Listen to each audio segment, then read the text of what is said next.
Thank you, Mr. Speaker. I move that this Parliament calls on the Tokay Land Trust Board to explore innovation options for land use to help develop small and medium Matangali enterprises. Do we have a seconder? Madam Speaker, I second the motion. I now invite the Honourable Bulitabu to speak on his motion.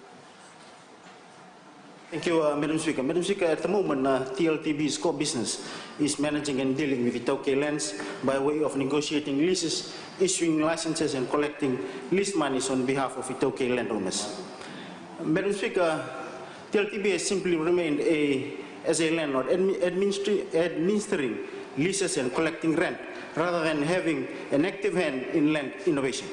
As its current arrangement, both under ALTA and NALTA, and also under the Land Use Decree 2010, TLTB and both the Land Bank has locked indigenous people into a role of passive land providers rather than an active entrepreneurial landowners.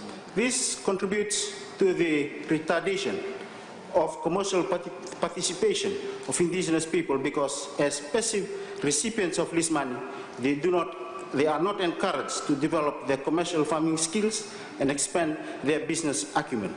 Madam Speaker, we have on numerous occasions heard in this August House the line, Tokay people are resource rich but cash poor. Given they have in their possession the resource assets which are commonly owned, land and its commercial potential given to tenants, many are not able to translate these assets into incomes. Madam Speaker, the question we ask is how TLTB would lift the poor and disadvantaged indigenous Fijians given the land being a factor of production and the Tokay own about 80 to 90% of land in Fiji. How has TLTB created an enabling environment so the Tokay resource owners are proportionally represented at the top income levels and are active participants in the commercial sector? Madam Speaker, no doubt, Tokay land has helped drive the economic and social development of this country since secession and post-independence. It has generated national income, wealth, jobs, and government revenue. The land has helped combat poverty and improve the standard of living of many citizens. But indigenous Fijians are still the largest of the poor in Fiji and are the poorest going by all indicators of wealth. But Mr. Speaker, has the Tokay Affairs Board and has TLTB identified the right development model, right leadership style, right environment, and the appropriate skills to enhance the status of landowners? Two current TLTB policies by the current government is the equal distribution system and the CBUL system, which further entrenches the pattern solely driven by neoliberal notion of liberalizing land ownership, but does not encourage formation of Matangali SMEs. Through the two policies, the Tokay people remain passive providers and TLTB gets tenants to lease their land and they situate the lease monies that come in. Lease monies are deposited into their accounts monthly from $30, some to $50, and those of more land will get $100. The CBUL system further tops up 7.3% per year to thank landowners for renewing leases. Most of this money is used for consumption and are not reinvested. Madam Speaker, TLTB reforms should be driven by considerations centered on innovation, empowerment, and sustainability. TLTB needs to have innovative policies and programs for land use given Fiji continues to grow to make its presence felt in the world of tourism, agriculture, and commerce.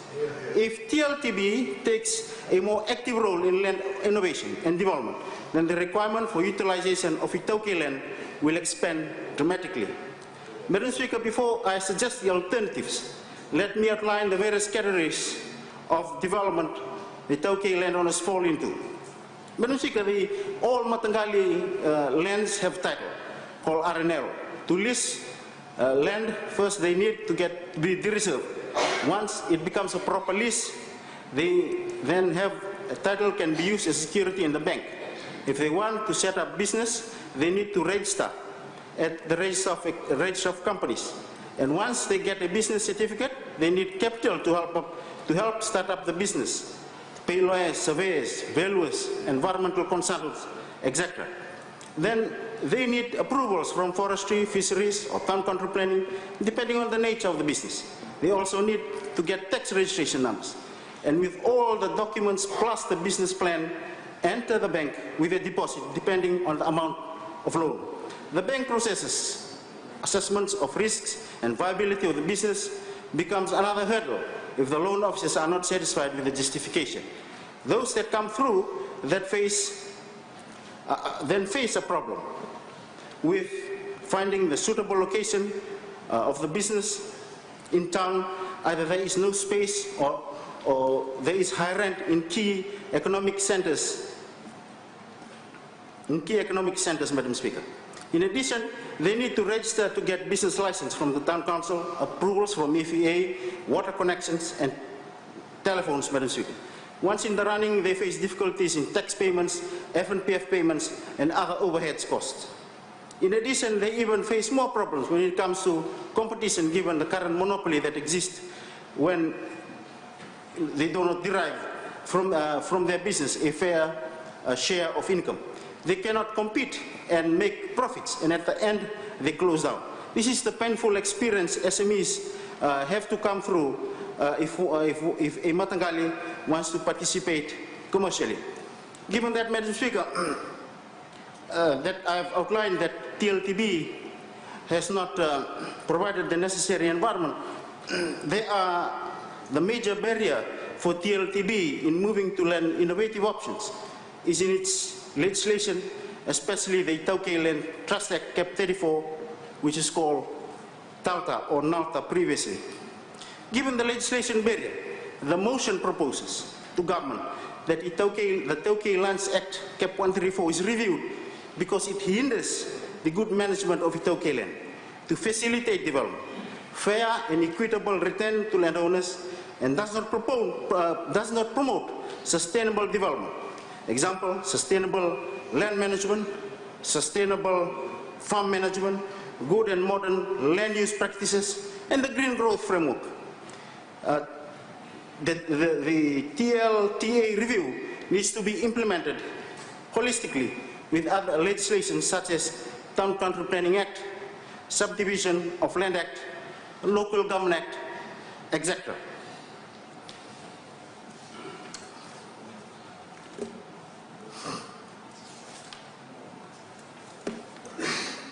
Madam Speaker, the review of the TLTA will enable TLTB to formulate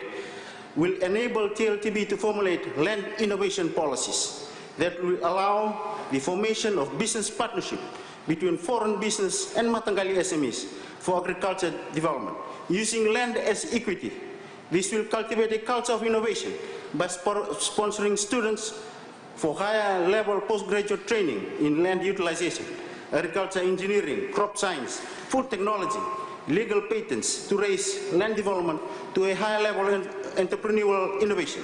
Some other innovative initiatives, such as the areas of crop engineering for patenting, crop and vegetable preservation techniques for export, and value added. Looking at the motion on the paper, the motion says that this Parliament calls on the Tauke Land Trust Board to explore innovative options for land use to help develop small and medium Matangali enterprises. Honourable Bulitabu has said that his motion is to review the various acts. So the motion is something else now. But Madam Speaker, you can't say it's all part of it. The motion is a specific motion. The motion says for TLTB to explore innovative options for land use to help develop. But he's saying as part of, he's saying that we must now review the TLTB Act, the various other acts related to that. That should have been specifically stated so we can actually speak on that. This is now just talking about explore innovative options for land use. It does not talk about explore options for amendments to the law. It talks about explore innovative options for land use, which could be how do we provide, drainage systems, how do we provide, or what do we plant. So they're completely moving away from the actual stated motion. Thank you, Honourable Member. You have 20 minutes to speak on the motion. Thank you very well, Madam Speaker. Cognizance of the time, just please focus on the Thank you. motion. I had mentioned the legislations that I've highlighted, Madam, because it will enable TLTB to move into that environment. Because those legislation becomes a barrier. And we cannot move into land innovations and land use and into Matangali SMEs with the current arrangements that we have. That's why it is very important to be stated before we move into other innovative options. It's coming. This takes care of the major concerns which is in the spirit of this motion for effective use of land, development of innovative skills, empowerment of landowners, increase agricultural production, all which would be good for the national economy. The same policy, Madam Speaker, can be used for mining industry, where joint ownership should include allowing the transfer of skill, knowledge, technology, and management system to landowners. Landowners could be empowered through training and attainment of qualification in mining, engineering, economics, etc., to allow them to progressively assume greater share and control in the mining operations. Madam Speaker, the partnership policy will also allow form businesses partnership arrangement between Indo-Fijian farmers and indigenous Fijian farmers, between Indo-Fijian entrepreneurs and Matangali SMEs in form of cooperation and other forms of commercial enterprises, which will entail development and sharing of skills, knowledge, and resources by both sides. Madam Speaker, the same partnership policy can be encouraged in urban-based industry, where Indo-Fijians and Matangali SMEs entrepreneurs can engage in commercial collaboration to ensure sharing of skills, expertise, resources, wealth, as well as contributing to multiculturalism and inter-ethnic goodwill. The government can encourage this by granting tax concessions to companies based on inter-ethnic cooperation. Madam Speaker, we need TLTB policies that will generate opportunities to raise indigenous development to another level of innovation, so that small, medium Matangali enterprises will spring out to connect to potential opportunities that offshoot from bigger businesses like tourism, mining, and other industries with a view of enhancing their divestment and growth. Madam Speaker, having said that, this motion provides a way for consolidating the partnership between landowners, investors, government, which will make TLTB play a role based on innovation and productivity that will help accelerate the Itaukei community into the commercial sector with better protection and proper assistance, Madam Speaker. Madam Speaker, having outlined the background and purpose and benefits of the motion which is before the House, which I've said it's for the betterment of all Fijians, it is for the betterment of the institution that currently looks after Itaukei lands, it's for the benefit of Itaukei landowners, and all that, Madam Speaker, I call on the government for this, to support this particular motion. Thank you. The motion is before the House for debate, and I invite input, if any. Honorable Prime Minister. Thank you, Madam Speaker. I want to tell Honorable Mbulitabo that there's no apparently in looking after land. We do it. Okay? Okay. Let me, Madam Speaker, bring him back to his motion. Because for the last 10 minutes he's been harping on supposedly his motion. I couldn't figure out what he was talking about. I don't think there's people on the outside understand what he was talking about. I don't think the people watching us understand what he was talking about. But his motion was very simple, that this Parliament calls on the Itaukei Land Trust Board to explore innovative options for land use to help develop a small and medium Matangali enterprise. That's his motion. I couldn't figure out too why he wanted to change some act when that was not part of the motion. But very simply put, Madam Speaker, the Itaukei, but I also want to say that in a way, this topics such as this is good for us, so we can explain, so we can tell the public at large what we do at TLTB. So that there's no lying during campaign. I've always said, if you lie in the campaign, you lie here. There's a lot of talk of untruth being told in Parliament. Honorable Bulitavu knows that very well, with a disc that they put out with Honorable Nikono Waikula, and that was supported by a certain church, CMF in fact, that came out with a lot of untruths. So if you lie during campaign, you lie here in Parliament. But I want to tell everyone, Madam Speaker, that the Itaukei Land Trust Board, under the leadership of my government, has already embarked on a landmark reform and review program to identify new innovative strategies to maximize the benefits of land use and give our landowners the absolute best chance of realizing the full value of their land resources. So not only is Itaukei land the most secure in our history, Madam Speaker, not only are land rights the most protected, but my government has also done more than any before to empower landowners and create opportunities for them to succeed, particularly in launching small and medium enterprises. We talked about, the Minister for Trade talked about SMEs, and it was hushed down by the opposition, saying it was a vote-buying tactic. The micro small business grant scheme, Madam Speaker, that they have been debunking, that they have been saying is vote-buying, is precisely what helps Itaukei landowners to develop their land, to develop small and medium enterprises for them. And that's exactly what he was harping about. This is the kind of short-sightedness that they have. This is how they contradict themselves, and this is how they are hypocritical. This grant, Madam Speaker, helps landowners to start their small and micro enterprises, or to give them further life to existing small and micro enterprises. And this includes starting piggeries and vegetables, fruit cropping, farming. They're talking about vote buying. They have forgotten to tell us too about the agriculture scam that came out. That, Madam Speaker, the low echelons of those that were involved in the agriculture scam were taken to task, charged and sent to jail. A lot of top people got away with it.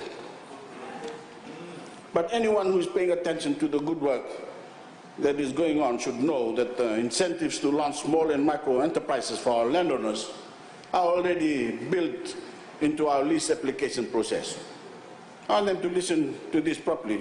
So there's really no need for this motion, and it should be thrown out of the House. Right now, a Matangali member seeking a lease to launch a micro or small enterprise on their Matangali land pays zero for their lease premium. And should they decide to sell off their business down the road, down the track, this premium can be recovered and paid back to the Matangali as lease income. Toka Toka and Matangali units are also encouraged to form trusts and lease their own Matangali land. And in these cases, the board will also waive premiums to give them a leg up in pursuit of their enterprises. The TLTB has also sought to encourage development on Itaukei land that is carefully planned and structured to have the most positive impact possible. That is why we are assisting Matangali members to draw up the scheme plans for land subdivisions, and we have support frameworks in place for our landowners to seek advice on how to maximize returns on the use of their land. Madam Speaker, I can keep going. The TLTB has also set up a Landowners Affairs Department at the board for the specific purpose of researching long-standing issues affecting our landowners' business and commercial interests. The Landowners Affairs Department also serves an advisory role providing support services direct to our landowners as they explore new commercial opportunities on their land. The TLTB has also opened up the possibility of using Matangali lease funds to contribute to the initial setup costs of Matangali commercial projects, so long as 60% of the Matangali members above the age of 18 provide their consent. And perhaps the honourable member is also unaware that the TLTB, as part of its regular responsibilities, run financial literacy training for Matangali members interested in launching their own business. As part of this commitment, the TLTB also provides ample information on possible investment opportunities available through reputable financial institutions. In fact, Madam Speaker, at the TLTB board meeting just this month, the board endorsed an unprecedented program to assist landowners who are interested in carrying out value-adding projects on their land by supporting them through the provision of seed capital. The program will begin as a pilot project with funding of $300,000 to fund up to 10 land-owning units who have demonstrated readiness to pursue new business opportunities.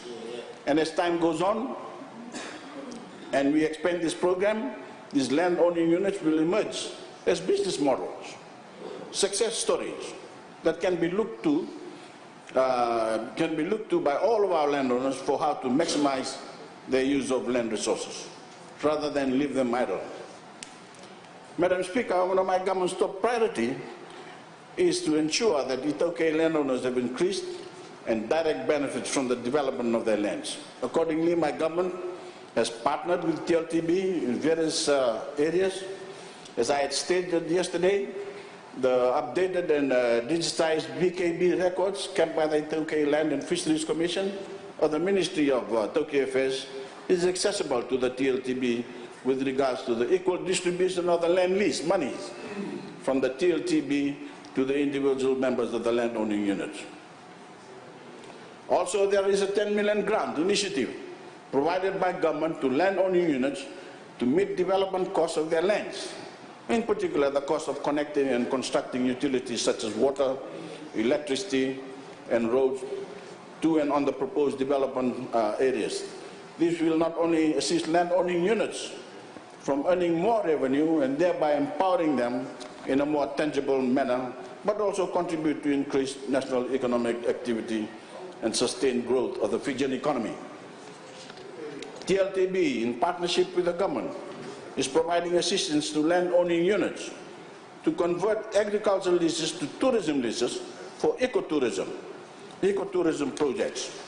And there are already discussions with the International Labour Organization, Madam Speaker, together with the Ministry of Industry, Trade and Tourism, to explore various business models to suit small and medium enterprises and to allow those SMEs to be sustainable.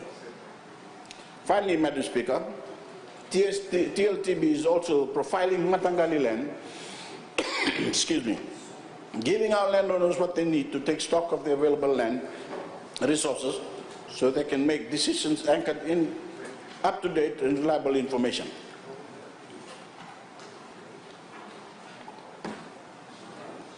And for those Matangalis that have demonstrated clear direction and sound strategic planning, the board is working with them to complement their efforts with the infrastructure to match. Whether it be fishing operations in Lau, forestry and forestry byproducts projects in Ra, tourism enterprises along the coast in Nantonga, or commercial agriculture in Telewu.